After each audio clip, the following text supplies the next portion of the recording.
guys, welcome to another unboxing review. Today we're looking at the Red Fire Mosin-Nagant 1891. So let's open it up and see what it comes with.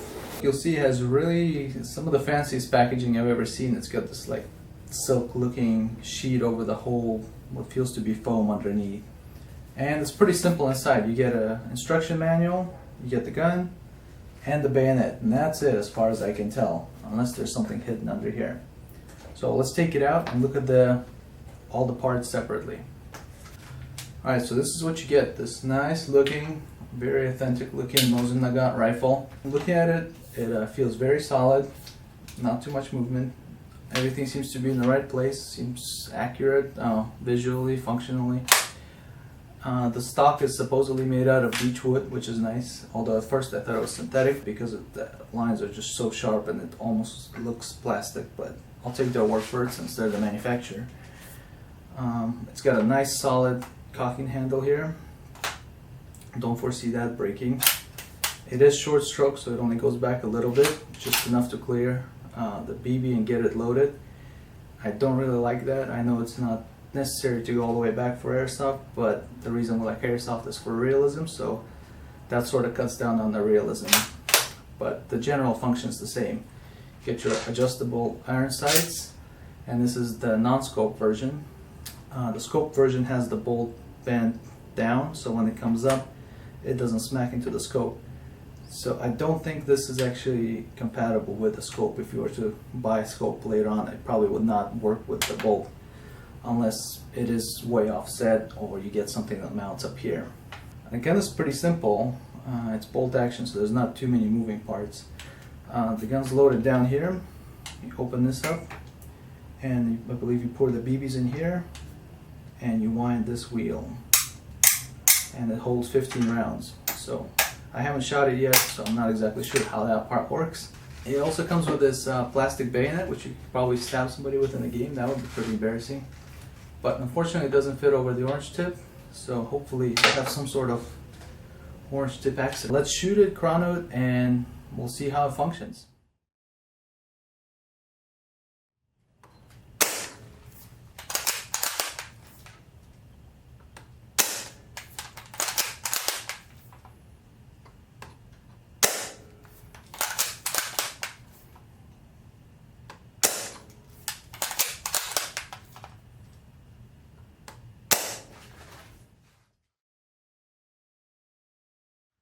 Well, let me show you how to load this thing because it's a bit tricky and unusual.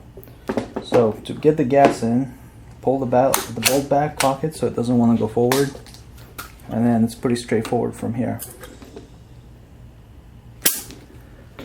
To load the BBs, open up this bottom hatch here and then spin this wheel and look inside. You'll see a spring moving, and once it gets past this little alley that the BBs go down, then you can pour the BBs in. And you want to tilt the rifle forward so gravity will take the BBs towards this kind of feeding tube it has.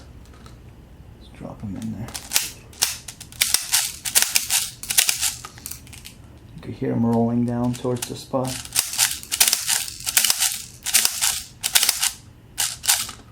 Get rid of the access, and then I think you close it and it'll push it down on this knob, which will then release the spring and we'll start pushing the BBs forwards towards the feeding mechanism. Alright, that's how you load it.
Okay, now I'm going to take the gun through the 3-stage course. First I'm going to start here, shoot that way about 25-30 feet.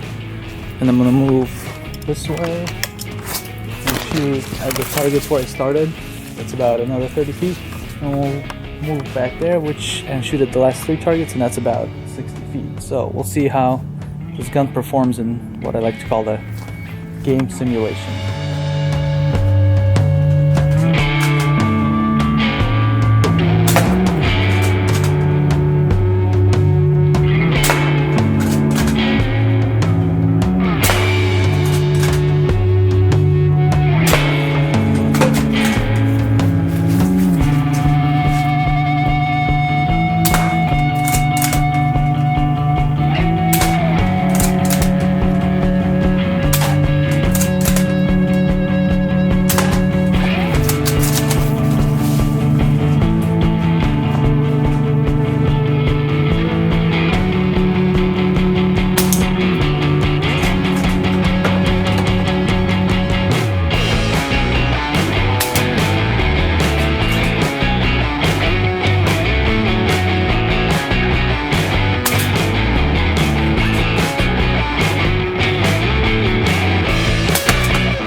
Alright, well, you guys saw me put the gun through its paces. It's pretty fun to shoot. It's definitely, I still think it's completely non-skirmishable, unless you're playing some kind of gas gun only game, something like that. But in a typical game, especially on a public field, not only is the FPS pretty hot, right around 500 on average, the practicality of it is almost non-existent. There's no real benefit to it.